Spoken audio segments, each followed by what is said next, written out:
Rumors have been running rampant now that WWE will potentially sell to Fox.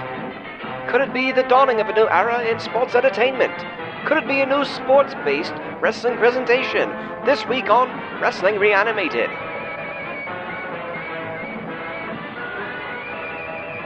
An old-timey introduction for this week's show, yeah? Welcome to Wrestling ReAnimated. My name is Brian J. Coming in a little hot. You can follow me on Twitter at bshowbrian, on Instagram at the same. You can reach me through email at bshowbrian@gmail.com.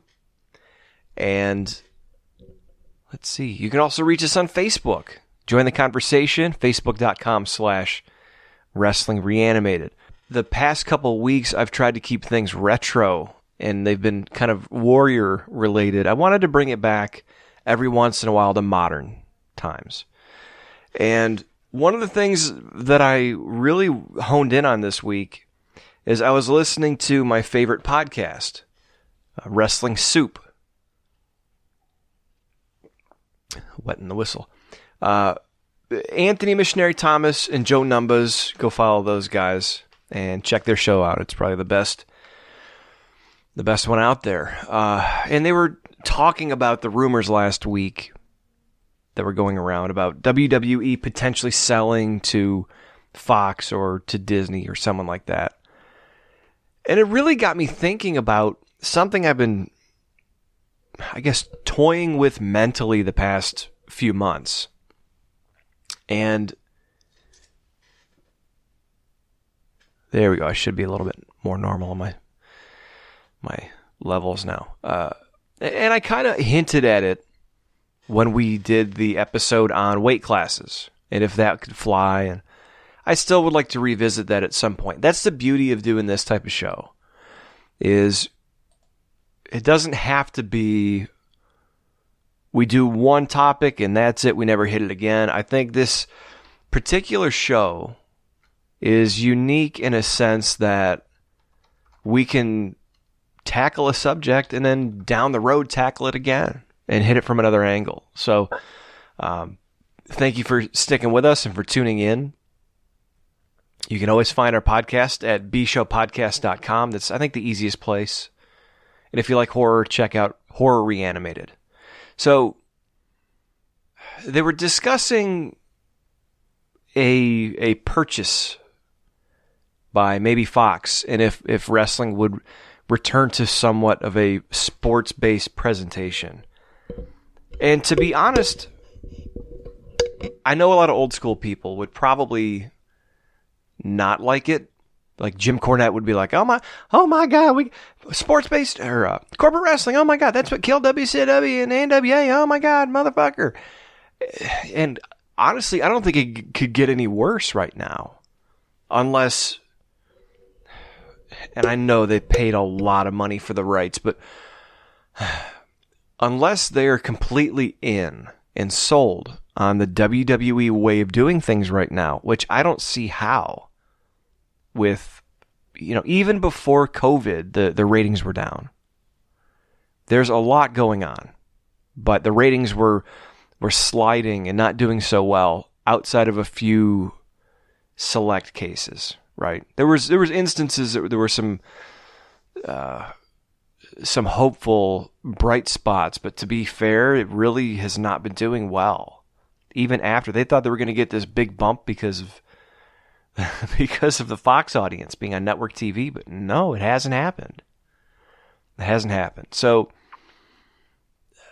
I really don't see how a company that's trying to pick up a property like WWE and use it to supplement their sports-based block on Friday nights, I don't see how that could be any worse than the crap we're getting right now. I mean, I know empty arena wrestling is leaving a lot to be desired. It's kind of proving that you can't just snuff the fans out like the McMahons have kind of wanted to do for a long time. They've been ignoring fans. They go counter to what fans seem to want in a lot of cases. And with great glee and satisfaction. I don't know. I know sometimes they cow and they give in and it doesn't work out, but I just don't see how it could not improve things. And let's be honest, okay? Looking at wrestling right now, whether it's AEW, whether it's WWE, the wrestling itself has really gotten away from sports-based presentation. Even with AEW, they were talking about, oh, we're going to have sports-based presentation with stats and with this. And then that's great that they do the win-loss records, right?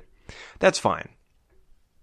But they also do the hokiest bullshit that's out there.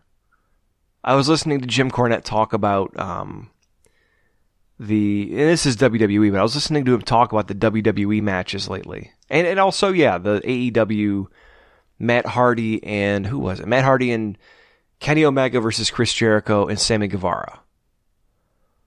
Both of those matches had instances where if it was a legit matchup, and I'm not even talking about unrealistic moves, I just mean the psychology, and I know there was a big issue with Tom Segura calling wrestling fake and wrestling fans retards and stuff like that,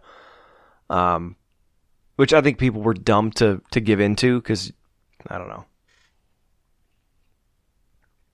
He got what he wanted out of it for sure, but this era of wrestling highlights why people call wrestling fake. They're not saying, and I think I've talked about this before, when people outside of wrestling fans call wrestling fake, a lot of times anymore, they understand that the people put themselves through punishment, that it's tough. Physically, it's hard to do. It's hard on your body, right? Most people that I know that have referred to wrestling as fake talk about the psychology of the fights. Not unrealistic moves and things like that. It's, if you watch a UFC fight, it's not just, why would you do an Irish whip, or why would you do this move or jump off a rope? It's not even that. It's, case in point, Jim Cornette, I'll give an AEW and a WWE example. Jim Cornette on his podcast this week was talking about the tag team main event I just mentioned, and how someone pulled out a baseball bat and used it and then dropped it in the ring. And then the opponents, instead of picking up the bat and just killing the opponents, which would have been, a common sense thing to do, instead they roll out of the ring, grab tables and chairs so they can set up a spot. And it's completely contrived. And if someone is watching that, if they're watching the match and trying to follow it logically, you're going to lose them at that point. Same thing with WWE and the Money in the Bank thing. His big critique was, if it takes place over 4 floors, that's fine. But you can just go straight to the roof. You don't have to you don't have to stop on every floor. It's stupid. The only reason they're stopping on every floor is so that they can do their spots and do the stuff they're going to shoot, and the ideas that people wrote. It's completely contrived. Same thing happens in movies at times, but that is what people mean by fake. It's bullshit. It's hokey. It has nothing to do with whether the people are legitimate athletes. It has nothing to do with the punishment and what they put themselves through, whether that's real or not, or however we want to slice it or define it. Usually what they're talking about is that. It's like, well, why wouldn't you just go up to the roof? It's on the roof. Or as Cornette mentioned, Asuka took the elevator. Why'd she get off at the second floor? Technically, she was on the second floor of the atrium. Why'd she jump down on everybody else? She had a head start. She should have just run up to the roof anyway. I mean, stuff like that. That is what people call hokey. And I think I'm double speaking a little bit here because I mentioned how the WWE or the McMahons have wanted to kind of remove the fans from the equation for a long time. And they do things that seem counterproductive to what fans seem to want. But they've also kind of, I don't know if it's directly to accomplish this, or just because this is how the style evolved from recruiting the Ring of Honor people and the action changing over the years. But WWE's matches are pretty homogenized, and a lot of even the matches between AEW and WWE, the psychology is the same. It's a lot of high spot stuff. It's a lot of no selling, a lack of psychology, and a lack of logic. And it's fun for what it is, but unfortunately, there's a select number of fans that are enjoying that. And there are a lot of other people that don't, and they're leaving. And it's not just the matches and the action, the psychology or lack of psychology. The shows are terrible right now. AEW has been more enjoyable on some weeks than WWE shows, NXT and Raw and SmackDown included. Unfortunately, all the shows are less than perfect. And you've got, 600,000 or 700,000 people watching AEW religiously? That's all that's going to watch it, because those are the people that enjoy what they're putting on. The ratings, they did, I think, almost 1.5 million people their debut on TNT. Now they're doing about half of that on an ongoing basis, because people tuned in, they sampled, and a lot of people checked out. They saw what they were presenting, and they're like, no, not for me. Same thing with NXT. NXT has struggled to maintain ratings even near AEW, which Brian Alvarez makes sure to point out every single week. Fine. But Raw's not doing that much better. Raw hit like 1.5 million people, or 1.6 million viewers in the US last week. Not good. Now again, some of it's COVID related, I guess. People are blaming it on that. But then again, the NFL draft just got record ratings. Record ratings 2 or 3 weeks ago. More people watched it than ever have watched it. They set a record for sports television. I believe sports television. So the idea of, people aren't watching it because of COVID, part of it is, I guess you can say it's unrelated, but it's more for like the empty arenas and stuff. But I just think for a long time, the quality of the shows, the action that they're presenting, it's just been getting so far away from what wrestling was at the times when it's been popular. Because even when it was hokey in the 80s, the shit made some semblance of logic. Let me strike that, go back. Made some sense logically. Even in the Attitude Era, there was a lot of stuff that didn't make sense, but the consistency made sense when it was consistent. The characters made sense because they kept those things straight. Nothing is straight. Everything is forgotten. Things are reset. It's never the same anymore. And a lot of it, I think, has to do with the whole attitude of, it's just a show. We're like movies. It's entertainment. I think it has a lot to do with that too. I think people know that, but they don't like to have their noses rubbed in it, especially when it's just, if I'm an everyday Joe, and I'm an iron worker or a glass worker, a glazer, a millwright, a bricklayer or something, and I come home on a Monday night, and I open a beer and sit down and want to relax and just kind of, lose myself for a little bit. And if I turn on wrestling and it's just hokey bullshit with a bunch of people who don't look like they could win a legitimate fight, it's going to be really hard for me to get through a bad show. If it was a good show, I'd, go along for the ride. But the shows have been terrible. And you see WWE going back. I'm looking at the roster page right now. Braun Strowman and Drew McIntyre, two big, yoked out dudes holding the championships. There's a reason they're going back to that. Because at least in some way they look threatening. They look like grown-ass men that can win a fight. And I think if you let's look at NXT. I'm going to go up and down the roster. But the sports thing, this is ReAnimated, so we want to talk about things we would change, ways you could accomplish things, ideas. But I would, and again, I'm not a booker, I'm not an executive, I'm not a sports person. I'm just a dude with an opinion, okay? If you disagree, let me know.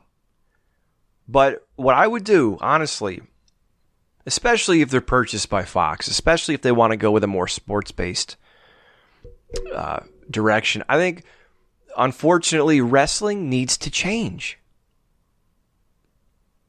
I think it needs to remain rooted in the old school ideals of psychology or logic or consistency, and certain ways you build talent or certain ways you book or present certain characters. But these generic people wearing the same trunks with the same haircut, they're all the same size, they all have the same match, that shit has got to go. And I know a lot of people out there are going to say it's not very progressive, but the whole tiny dudes, like when I turn on NXT, I'm a big guy. I'm not a tough guy. I don't think I'm an intimidating guy. But I'm like 6'4", 265. Now I'm not Braun Strowman, Drew McIntyre 265. But I'm a bigger dude. It's hard for me to look at Johnny Gargano when he goes up against Keith Lee, Punishment Martinez, who was the one this last week, Donovan Dijakovic. I fucking hate that name. But it's even Adam Cole. I love Adam Cole. He's a great wrestler. He is a guy that wrestling fans in the bubble, fans of the art form, love because he's technically proficient. He is charismatic. He's really good. I'm not going to take anything away from him. But when I see him, his slight build, he looks tiny, absolutely tiny, next to even average-sized wrestlers. I'm not so bothered by what's his name? The bruiserweight. I'm going to cheat on this one. What's his name? Oh, they don't show him? Come on. They've only oh, you asshole. They clicked on bruiserweights. All it shows is Riddle. Pete Dunne, my bad. And see, I should have just relied on my own brain. Pete Dunne looks like a dude. He has a look to him. He looks like a rough dude, right? So it's easier for me to believe that. Walter legitimately looks like an ass kick. He looks like he's just eating dudes, breaking them in half and sucking the marrow out of their bones, like the Rancor in Jabba's pit. But I love AJ Styles, as great as he is, as great a performer as he is. Watching him in the Boneyard match against The Undertaker, it did look a little silly. He's good enough to where, as a performer, he can overcome that, because that's where you get into that. Now, if you're that good and that technically proficient, can you beat a bigger opponent? The Gracie family has proven that time and time again. But it is a little, you have to be that great of a talent like AJ Styles or Daniel Bryan is.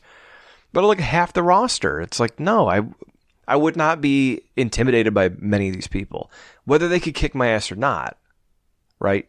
Angel Garza, great wrestler. Andrade, great wrestler, looks like $1 million. Let's see, I'm looking down the roster here. There's a ton of tiny guys. Daivari. I don't even know half these guys. Austin Theory looks great. He's just tiny. I don't like his name. And it's not even all about being small. It's just being intimidating looking. Bobby Fish looks like Mark Maron. I like him. He's really good. But he looks like Mark Maron. Let's see. Candice LeRae. Come on. Like, a lot of people like her. That's great because she's bubbly and Manic Pixie Dream Girl and all that shit, right? But you put her next to a Gabrielle Ruiz or whatever her name is. Charlotte Flair. It just looks silly. Like Dana Brooke, not that great, but at least she looks like she's got some power to her, right? So even if she's not great, she's got a chance to power through. I love Kairi Sane, and she has a great character and is a great underdog character in a way, a scrappy character, but even she's a tiny little peanut. So again, I'm not going to keep belaboring the point because I have an answer for this even later on how to overcome that. But what I would do is if I was someone looking to present WWE in a sports-based presentation, I would first look at the roster. And I would split the roster up into columns. First column, I would say, who are the people who are legitimate combat athletes? So that would be your Brock Lesnar's, Cain Velasquez before they let him go. Dolph Ziggler would probably fit there because he was an NCAA wrestler. So it's even those people, guys who haven't been in competition. So Aleister Black, I believe, does have a kickboxing background in some form or fashion. Probably not professional. So maybe he would be in a different column. But let me go down the roster here real quick. If anyone, Bobby Lashley, for sure. So like Lashley, Lesnar, anyone, Chad Gable, he was an Olympian, Otis, Ziggler's a little far removed from competition, but maybe we'd count him.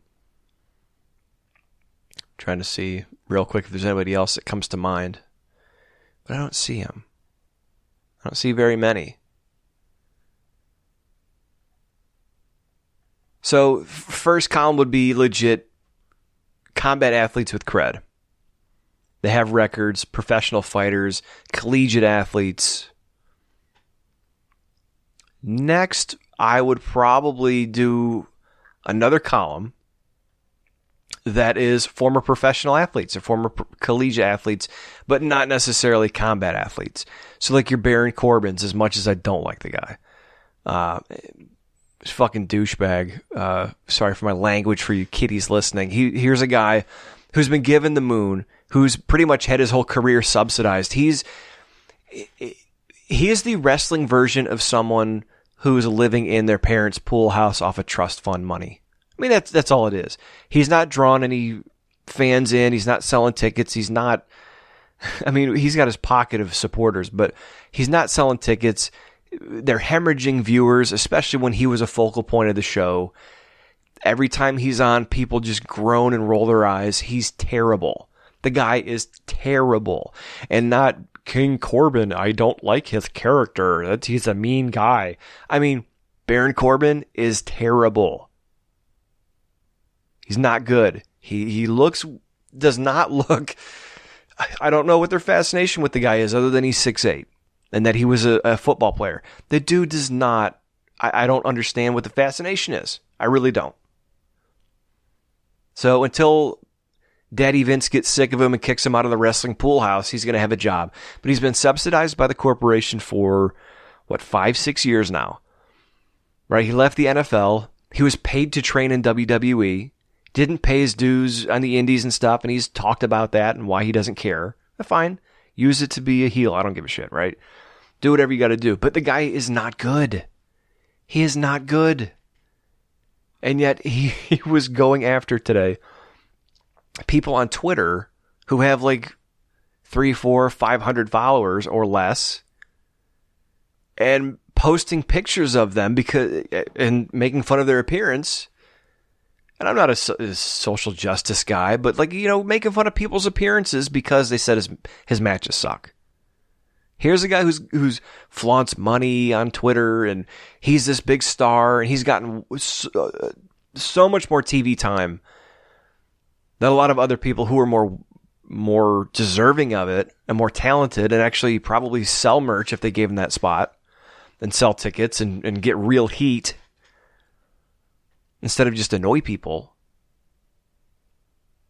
And yet he's so insecure when people say his matches aren't good that he posts pictures of trolls. You're ugly, you're fat, huh? Well, guess what? If he was half as interesting as he thinks he is, or half as talented, he probably wouldn't have to resort to picking on people with 30 or 40 followers that are trolling him on Twitter. So anyway, as much as I don't like Baron Corbin, I would still put him in the legitimate athlete category because he was an NFL lineman. Lacey Evans, former SWAT, military, girl who can take care of herself, right? So she'd probably go in that category. not a combat athlete, but combat trained. Badass in her own right. So I would start splitting the roster up. And then there's people who are professional wrestlers who are good performers, but also have some background, or not even background, but some training, or are able to incorporate it well into their style, like a Drew Gulak, like a Daniel Bryan, right? That would be another category of guys. Let's see, who else is here? Bobby Fish, Kyle O'Reilly. I think Kyle O'Reilly actually had an amateur record. Sorry, it's 2 a.m. I'm 25 minutes in and I'm downing my coffee to stay in the game. Trying to think, who else has legitimate? Aleister Black, maybe he fits in this. So that's what I'm saying, is segment the rosters. Legitimate combat athletes with a cred. Then there's people who are legitimate athletes. Then you have your good wrestling top tier performers who also have some training that have incorporated it into their style, like Daniel Bryan, with a more realistic wrestling style. Then you have your people who aren't legitimate, who aren't collegiate or ex-professional athletes, who don't have combat sports cred, but are great professional wrestling performers. They put on good matches, they get the crowd behind them, then that'd be another category. And then if you have people who don't have the background and don't put on good matches, like the Iconics, just everyone in that category, just fucking cut them, because they're not worth it anyway. But that's what I would do. I would start building my roster around people with cred, because, and like Karrion Kross or Killer Kross, that is a big, intimidating dude. Maybe that's another category. You take your guys like Killer Kross. You take guys like Keith Lee. You take guys like Kevin Owens would be a great performer. He'd be in that third or fourth category. Let's see, who else? Lars Sullivan. I don't know about that guy. Who else do we have? Oh, Matt Riddle. He would also be in the number one category.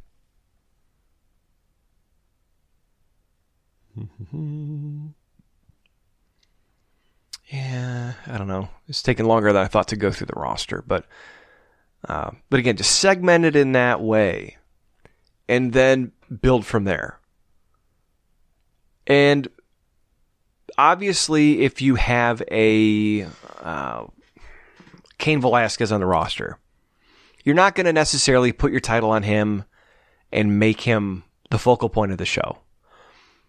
But if you can attract more people in and use him sporadically, like last year, they had him come in and he did that quick match with Brock in Saudi Arabia. I actually liked that match, because to me it almost looked like a worked version of MMA without being a fixed MMA fight. It wasn't fish nor fowl. It was a pro wrestling match for sure, but it had a more realistic, grounded approach. And it was quick, but it was entertaining. So if you have a guy like Brock holding the title, or as your number one attraction, and you bring in a Cain Velasquez, you bring in a Mark Hunt, and you can get by doing these, I hate to say freak show matches or attraction matches, but that could be while you're bringing people in to be wrestlers and building toward a match with, let's say, Matt Riddle versus Brock. Or you bring in someone like Aleister Black. I'm trying to think of who else. Lashley. Just have him go out and crush dudes. Knock him out. Take him out. He's a boring personality. So, and to me, that's where your hierarchy comes from. You get your people who have good personalities, who have the cred, who are entertaining, and those are the people you use around the top. Those are your top seeds, if you want to call it that. If you're looking at it in terms of brackets or rankings. And then you mix in a Braun Strowman, who's just a big yoked out dude. He can be a top guy, but he's big enough and intimidating enough to where he could stop a wrestler like Brock or a fighter like Brock and go, match power with him at least, right? So now you're getting some sort of, you have a hierarchy and you're placing legitimate combat experience high on the totem pole, but you also are augmenting that with other people who aren't necessarily ex-UFC fighters or ex-Muay Thai fighters or ex-grapplers or submission wrestlers. You can mix them in and out and put focus on different things without taking the legitimacy out of it, right? So, and at the same time with that, now that I'm down toward the bottom of the list, I've got more guys populating. That way you could still have a Triple H, you could have a Braun Strowman, you could have these bigger dudes go up against a guy like Brock or a guy like, I don't want to get ahead of myself here. And unfortunately, it's going to squeeze out guys like The Miz. I've got something for a lot of those people who are entertaining, but you wouldn't necessarily buy them in a fight versus a Brock Lesnar. I've got something for them. But one issue this would kind of fix and remedy is two guys on the roster that they've done absolutely dick with. One guy, they've had opportunities to do things with him, and now he's probably nearing the end of his career. They're probably not going to do anything with him. And he was jobbing to guys leading up to WrestleMania. And the other one, they made a laughingstock out of. Shelton Benjamin and Shorty G.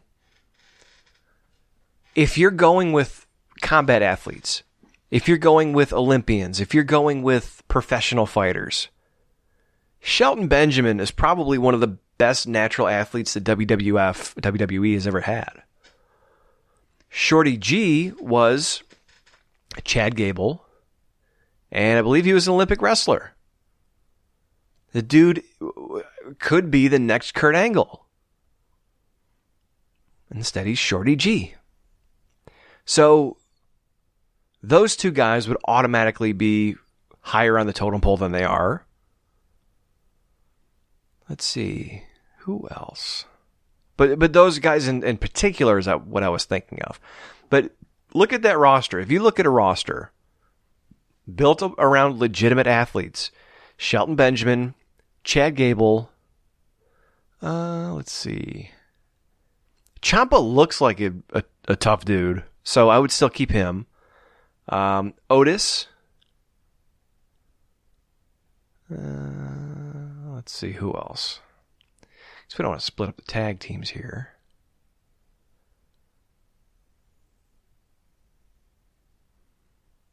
Mojo's a big dude, but I don't know. Riddle.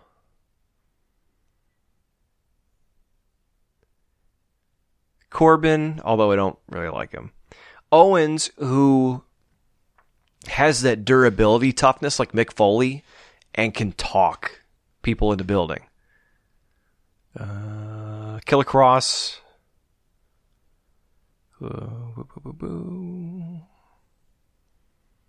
Let's see. Elias, see, that's another guy. Elias is a big, yoked out dude, but doesn't necessarily have that combat sports. So again, maybe column 3 or 4. But yeah, your top guys being, let me scroll, see how quick I can go through this. Aleister Black, maybe Andrade, but maybe he would be a cruiserweight or something. But Aleister Black, Brock, Bobby Lashley, Braun Strowman. Throw Cesaro in there because he's just a great athlete and everything he does looks good. Daniel Bryan, Dolph Ziggler, although I think he needs some time away. Drew McIntyre, maybe Elias. Yeah, here we go. Killer Cross, Keith Lee, Owens, Corbin, Riddle, Murphy. Again, I'm throwing a couple randoms in there. Pete Dunne, That's even too many. But then we'll throw Gable, Benjamin, Nakamura, if you get him motivated, and he's not just phoning it in. And Otis. Walter eventually. And I know a lot of those guys seem kind of similar, but if you can present them as athletes, find certain ways to present them as characters that differentiate them from the others. And we haven't even tackled the women yet. We haven't even tackled the women. We haven't even looked at the women yet. But if you just look at them as far as your top, there's your 10 guys that are on TV. And then what you could do with some of the smaller ones that have different styles, that's when you work in the different weight classes. And go with, 3 of them. You don't need just 1 or 2. Work in a third. So if you have a lot of really small guys on the roster and you don't want to, let's say, feed them to Brock, but you also don't want Angel Garza to have a competitive match with Brock, well, then maybe guys like Angel Garza or even Andrade, who are really talented, but don't have the combat sports cred or the size for the appearance factor, maybe those guys are your cruiserweights or your welterweights. AJ Styles, Adam Cole. Daniel Bryan can float in between.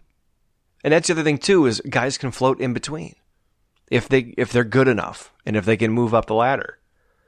Let's see. Guys like Big E. Here's a big, powerful dude. But then that's where you get your Bobby Fish, your Kyle O'Reilly. Those guys could be in the cruiserweight, middleweight, welterweight section, whatever. Or if you have a light heavyweight and a heavyweight, then Cesaro could fit in either one. But there's a ton of guys that could do that.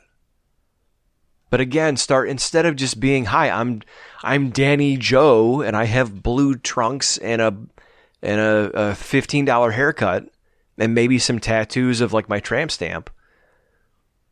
You've got an Elias who is like your modern day honky tonk manish guy, but he's jacked up. Then you have the Vikings, which I wish they would do more. Finn Balor float between the welterweight or middleweight and the cruiserweight. Keep doing what he's doing. He's the GQ model. But he's a great athlete and a great wrestler, right? So you could still have these matchups where you have your Gargano versus Ciampa. But those would happen in the cruiserweight or middleweight divisions. And that way you're differentiating your styles. So your combat athletes, your bigger guys, that's going to be your heavyweight style. In between, you're going to have some big guys, some combat athletes, some wrestlers in the cruiserweight style, let's call it, or middleweight. So you still have some bigger guys, but now you're starting to get into the more technical side, the finesse side. Almost like what the Japanese do with their heavyweights and your juniors. Your smaller guys are going to have the faster style, and your heavyweights are going to be your heavyweights. But they're also going to be the guys that have more of the pedigree. And guess what? If you've got a guy like, let's say, because I don't know if Kyle O'Reilly has legitimate fight experience. I just know he has that style. If you have a guy like him, who's a smaller guy, well, then maybe he's the king of the cruiserweights or the middleweights. And he's, again, your legitimate guy who he can wrestle against the high flyers, but he's got the advantage because he's a badass. And he's got that style. I think that's what wrestling needs to kind of go back to that. Because whether or not you like the high flying or the stunts or whatever the case may be, there are a lot more people out there that like wrestling as a simulated fight with characters and storylines.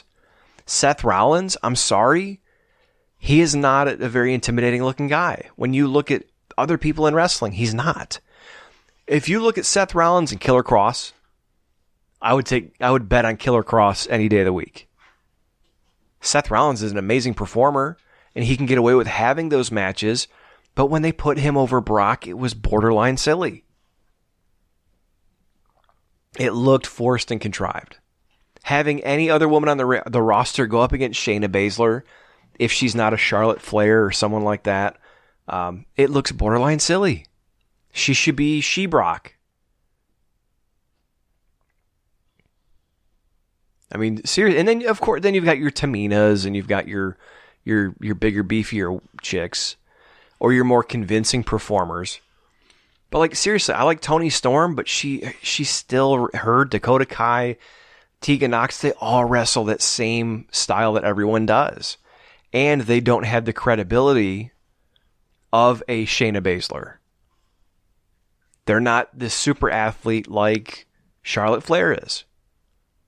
They don't have the connection that a Becky Lynch has. I mean, there's all these different reasons for this stuff.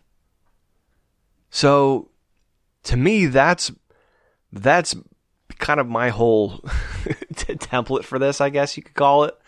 And I did mention the guys that don't seem like that they had real experience, and they're not necessarily the toughest looking people or the greatest. Like, look at The Miz. The Miz cuts a decent promo. He has passable matches, but Lily.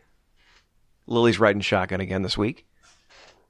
Feeling better, but if a guy like The Miz, who if you put him in there with Brock, or even a guy like Braun Strowman, it's a stretch.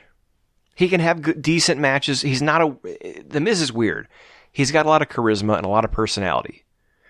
So even at this stage of the game, he's getting older. He's a dad. I would take a guy like The Miz. I would take a guy like, what's his name? Spud. Even though he was just let go. There's not a ton, but there's a bunch of people on the roster that I just said, cut them. But there's also people like Spud, like Miz. I would take them, and now you have your resurgence of managers. Zelina Vega is doing wonders with Angel Garza and those guys. Because they're great performers, now she's doing the promos, and she's getting heat for them. Right? So I would take people like that and make them managers. I mentioned Spud and Miz, but there's Alexa Bliss. Let's see who else. Damn, not a lot. Not a ton. I mean, you wouldn't want to keep everybody. But Edge, I know they're putting him in the ring, but I would make Edge a manager and have him do the wrestling manager thing where maybe he gets heat and he wrestles every once in a while. Gentleman Jack Gallagher, I don't know how strong he is on the mic, but you could make him a wrestling manager.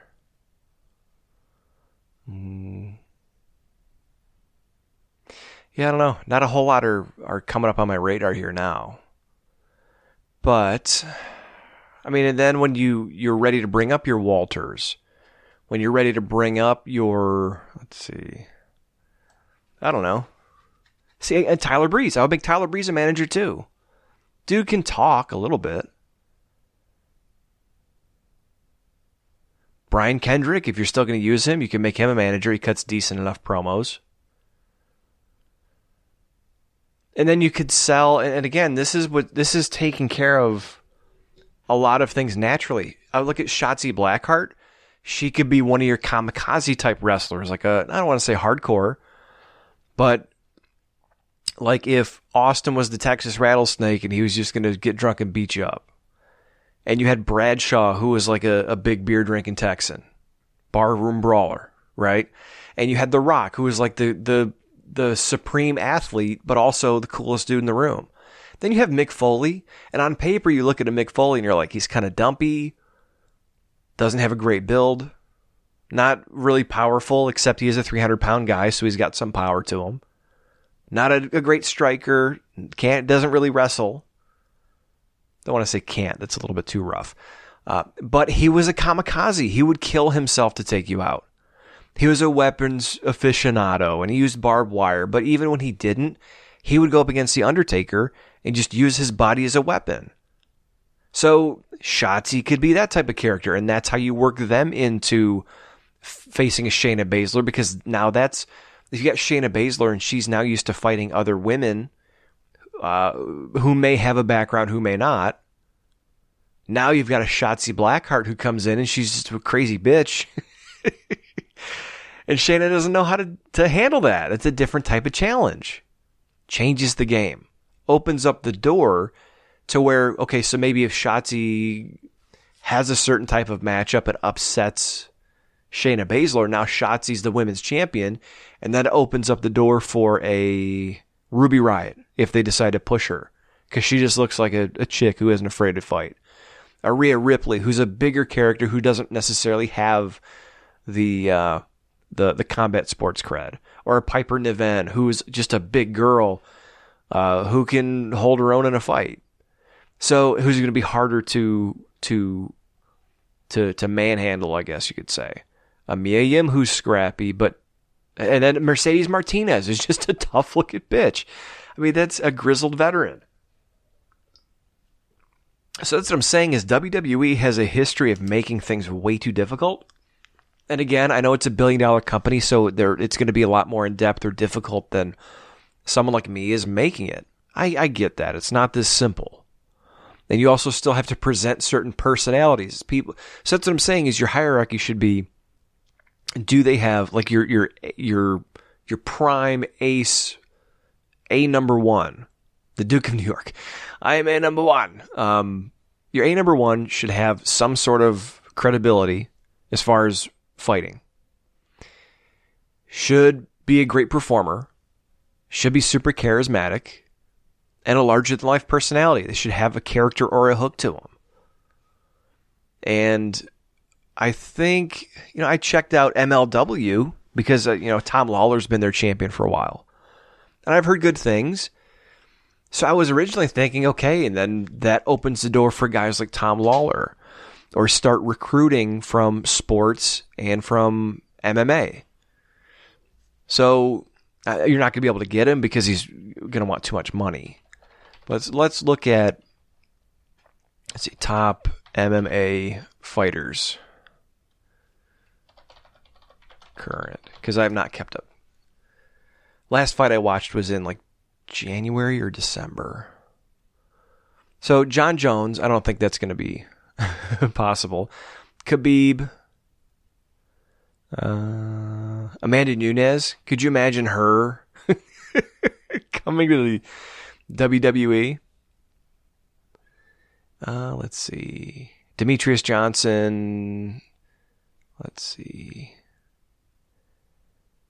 I know there's a lot who would never do wrestling. But there are a lot of guys who also, and girls, who are more tailored for it. I'm trying to remember who the guy, maybe it was Khabib, but who was the guy who, he was talking shit to Conor at one of the last big UFC fights that I watched. Anyway, I'm not an MMA aficionado, so I'm not an expert on that. Or if you look at, let's go to, Impact Wrestling. No, let's not.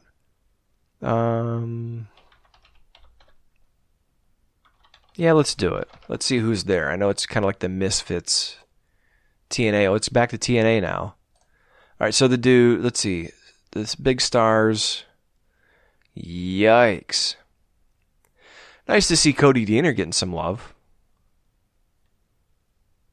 But yeah, look, James Mitchell's there as a manager. Bring him in and be a manager for somebody. Let's see. Yeah, there's not a whole lot there. I mean, Ken Shamrock, but he's past the prime there. Yeah, I'm not really seeing anybody here that I would even pick up, but NWA's got some guys. So, but again, if you go to the sports-based, then you could take a guy like Kurt Angle, who they just let go. He was a coach. You could take Angle, and I'm not a fan of general managers, but it would make sense if you're going with a sports-based presentation to have a general manager or a commissioner. So if you're going to, and you want to have someone that can relate to those characters, go with an Angle. Olympic gold medalist, WWE Hall of Famer, former champion, knows both worlds. Have him there as your commissioner or your troubleshooter, whatever you want to call it. And then come up with new matches. They did the Lion's Den match in 97 or 98, 99. Haven't done it since. It looks like a UFC ring, but it's a wrestling ring. And then they would hang weapons from it. And they never did it again. Let's look at it. Let's see, Lion's Den. Yeah, it was an angled, not even an octagon. How many sides did it have? 1, 2. It was like a circular ring. I'm trying to get a good aerial shot so I can count the sides. But it had like a scaffold around the top where the referee stood. And it had UFC, type matches. 1, 2, 3, 4, 5, 6, 7. So like there was almost like the cage doors, like a WWE style fence cage. And there was like 20 of them. 10 or 1, 2, 3, 4, 5, 6, 7, 8, or maybe 16. So, cut it down to a 6-sided ring or something. So that's the stuff I'm thinking of is like, you could go with a 6-sided ring. You could go with Lion's Den matches. You could get away with some of the other more, some of the less believable premises. If you're going to do a ladder match, do it with the cruiserweights. If you're going to do it with the heavyweights, instead of having them fight through every floor of the building, do things like back alley fights. And then Kurt Angle's like, what the hell is going on? This is getting too out of hand. And make certain matches out of that. You could do... The other thing, too, is in wrestling, you used to have stables of guys. And your Bobby Heenan would collect your John Studd. He would collect Andre the Giant, Rick Rude, Mr. Perfect, all this stuff. All these guys. And that would be his stable of wrestlers. In MMA, you have training camps. And you have schools. So what you could do is if Seth Rollins is going to be one of your middleweight or your cruiserweight guys, or even a heavyweight guy, maybe he is, because he's a trainer, he has a wrestling school, maybe he brings in some of his proteges like Taz used to. Use them as extras. Have guys show up almost like the Ultimate Fighter used to. Or, not the Ultimate Fighter. Actually, that's a pretty good idea. You could have matches that are just for the boys. So maybe there's some shit going on, and I don't know, I'm trying to just think through this. But if you have two guys who, maybe you have a tournament.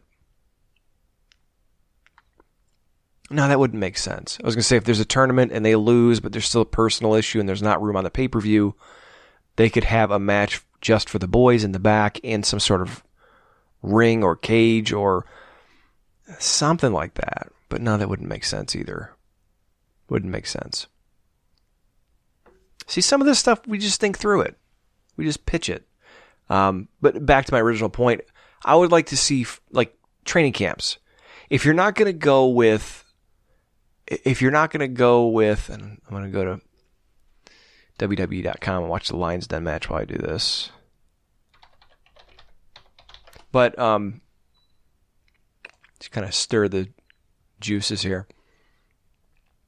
If you have training camps, you could have Brock. Let's see. I'm trying to think. Let's say you had Brock and he's friends with Shelton, right? Because they alluded to that in the Rumble.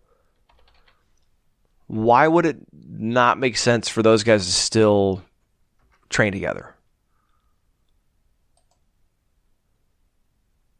To me, that doesn't make sense. You should want those guys to be training together, right? If you're his client, if you're Paul Heyman, because he's going to keep him sharp. And if you don't have Brock around on every show, then maybe the way you hype his fights is you show him sparring with guys like Shelton or with Chad Gable or with whoever. And even if he's still eating those guys up, those guys you can sell them as getting better by being in there with Brock. So then the next time someone's talking shit and Brock's not around, well, then here comes Shelton Benjamin. And he's not just going to be his fall guy. He's going to come out and he's going to beat your ass. And then if you can somehow get past Shelton, now you got to try to fight Brock, right? So then you can also down the road do the turn where Shelton turns on Brock or Shelton challenges Brock. Who knows you better than me? Find a way to build those stories.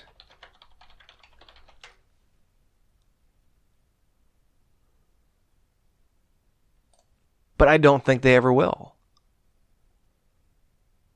I think that's... In their current incarnation, I don't think they will. If, as I mentioned, they're purchased by a Fox, I think they have a better chance of this. Not necessarily from a Disney. But then this opens up, and you can still do... I think it might seem a little contrived or hokey if we're trying to do more natural, realistic matches. But if you then take the training camps, let's say you got Brock, and I'm not saying you would do these 4 guys necessarily, but you got Brock, you've got Gable, you've got Shelton, and add a 4th guy in there. Well, if there's a certain number of guys that have had issues with that camp, even if it's one guy and he brings his backup. So let's say Seth Rollins has been feuding with Brock Lesnar because he had in the past, right? So just using this as an example. Well, maybe he's got one other superstar partner and he brings 2 of his training school guys. Or maybe you use those guys in the build up to the fight to get some heat where Brock just finds those guys backstage, drags them to the ring, and sacrifices them and beats the shit out of them. I mean, there's so much you can do. Or Survivor Series, training camps versus training camps. There's a lot you could do. Even if you have, let's call it a Daniel Bryan, I'm trying to find my... Did I get rid of my roster? Yeah, I got rid of my roster. Fuck. But if you had a Daniel Bryan and a Seth Rollins and a Aleister Black and an Andrade, and those 4 guys are in a training camp and they train together, 4 different styles, but they work together. Well, they're going to back each other up if something happens, right? So now you got a Survivor Series match set up, or tag team matches, and there's a connection there other than just random. Oh, they're just a random pairing because we're going to push them this week.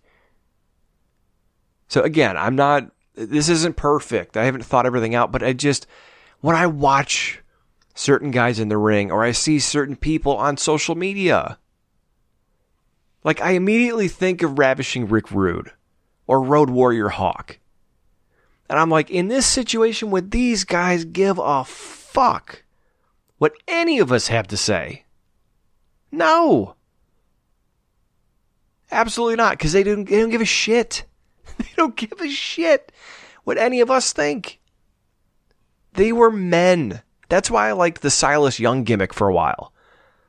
Because you had all these flippy-doo guys, and everyone's playing video games, and it's cool, right? Because you don't have all the hazing and bullying and shit that you used to have, which there's good and bad to it. It does weed out a lot of people that shouldn't be in wrestling. But it's not necessarily good either. So it's swung so far in the other direction that it's so fucking beta. It's so beta sometimes. And that it's almost like, I'm a big guy. It's hard for me to watch a tiny, look, Roderick Strong is a great athlete, right?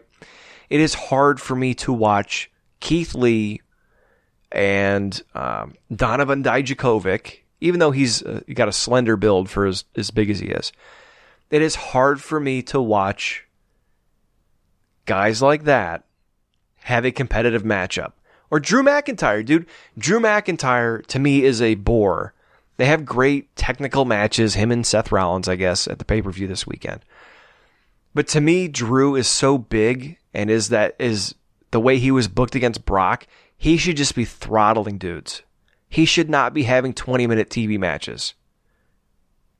I'm sorry. He shouldn't. It's just, it comes off as bullshit. Like right now I'm watching Ken Shamrock versus Owen Hart. They're not having an MMA style match, but they're having a somewhat realistic looking match inside of the Lion's Den. And the Lion's Den is essentially a circular ring or a octagon-ish style ring with a slanted cage around it that they can use with no ropes. And it would make sense if you have certain people. It would be a gimmick where if Cain Velasquez got in great shape and came back to challenge Brock, they could have a match in a cage like that. And it'd be a much more natural matchup probably for Cain to have because he's not climbing into a boxing style ring. But that's what I'm saying is if you do this sort of thing and it's not going to be overnight, but if you start shifting the strategy toward a more sports-based presentation, more natural sports-based angles, you don't have to necessarily do just rankings. Keep track of wins and losses for sure, but have a hierarchy. Have a totem pole, I guess if you want to call it that. Have your criteria that matters the most, and then apply it from there. And then you can play with it and work with it a little bit here and there with certain challengers and different styles or gimmick matches, and get back to selling stuff. So much stuff doesn't even register. It wouldn't be that difficult to do. Even if you didn't move toward a complete, like I said, if you leave out everything, like, okay, just keep pushing the people you're pushing. But if you tightened up and streamlined the action, you can still have fast-paced, exciting matches without sacrificing all logic and reason. The spots will be more effective. The finishes will be more effective. I don't know. I still think there's like another hour's worth of ideas because I didn't even think of any like angles, which I could have done and I didn't do. This was all just basically strategy. Do the pre-shows. Instead of telling yuck jokes with Booker T, on the pre-show, treat it like Howie Long, and I know they joke, but Terry Bradshaw, Howie Long. If you're going to have these legends there, have them there from the perspective of legends instead of just talking about things in the same boring, hokey way that they would have anyone on there. Give their experiences. If you're going to go into a match or an event, let's say it's a pay-per-view at Hell in a Cell, bring in Foley to sit at the desk with Triple H. Bring in people that have history. The Undertaker, now that they're demystifying him, which is kind of dumb. I get it. They've gone as far as they could with him being, having mystique. They're trying to humanize him again. But, bring in, if you're going to do a panel for Hell in a Cell, bring in Foley, Triple H, Shawn Michaels, Undertaker. Those four guys with maybe a Renee Young or a, what's the guy's name? Can't think of him. Not Sam. But with someone, Byron Saxton, even though he's not that good. Sit someone that can direct the conversation, but present it like the NFL presents their pre-games. That is what I think the pre-game... when I heard WWE was going to be doing pre-games, I thought it was going to be stuff like that. Or, if you're going to have an event with a Lion's Den match, or you're going to have an Iron Man match with submission, and that's another thing too, another type of match. Do a match with only submission or knockout rules, but in a pro wrestling setting. Pinfalls don't count. So almost like an I Quit match, but in this case, it's it's submission or knockout.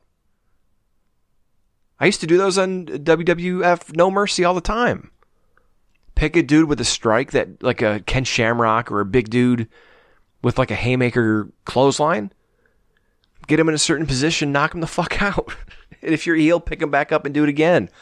And then you can run angles. And again, I might do another episode to follow up with this, talking about the different angles they could run. Like in this case, knock someone out, pick him back up, and then hit him again. Well, now you've got an issue where, should the referee have stopped the fight?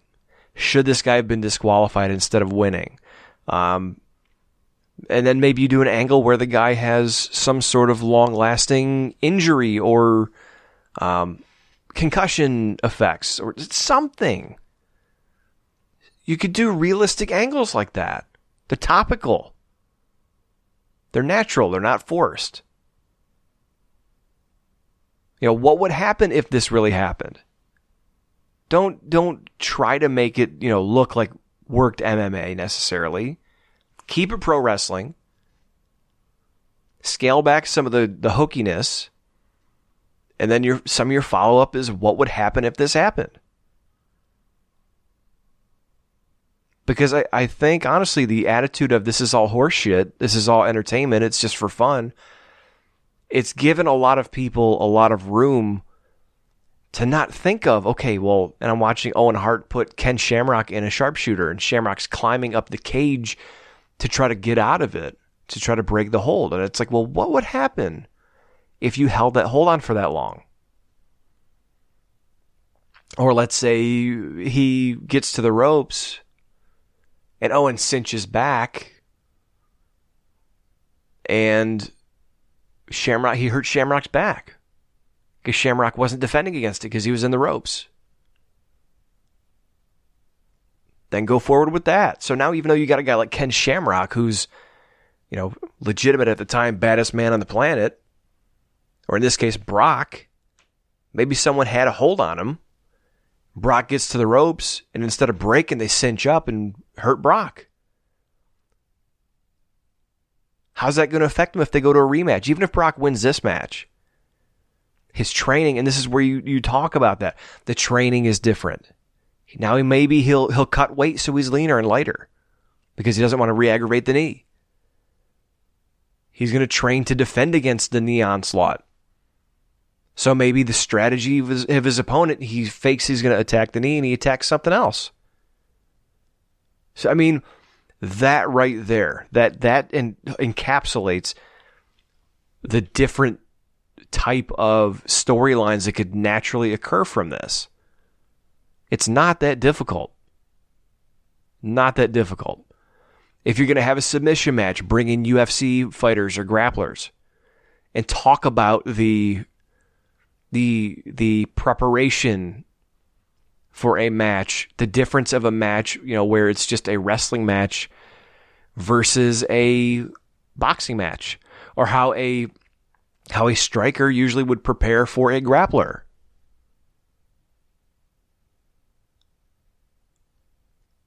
But I think it would be infinitely more interesting than the drivel we're getting now. And what do they have to lose? What do they have to lose?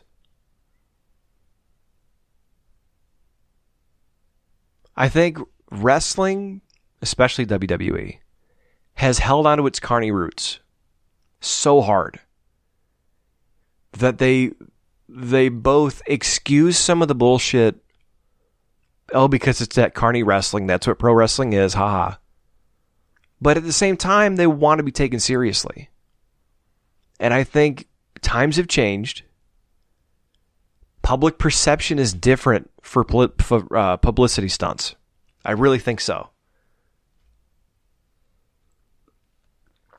Yes, Trump got elected, and yes, he's able to keep himself,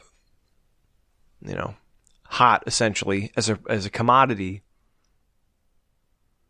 But I think if they're looking for some sort of mainstream credibility, if they're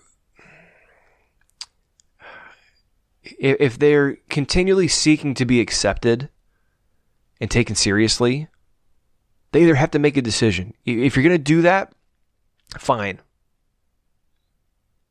Then you're going to have to be more serious or continue to be carny and silly And I mean, that's what it's going to be. You're going to be treated that way. So I don't know. I think that's about it. We've done an hour 10. I've got to go to bed. It's almost 3 a.m. And I got to get up for work. Fun. And to take care of the kids, because my wife and I, we're both working from home, so we switch off. I watch the kids, she watches the kids, and then, whatever. This is the same thing everyone else is going through. So what I'm going to do is, I think when I get some time, I'm going to sit and think about some more sports-based angles to go along with this. I want to start blocking these episodes a little bit like I did with The Warrior.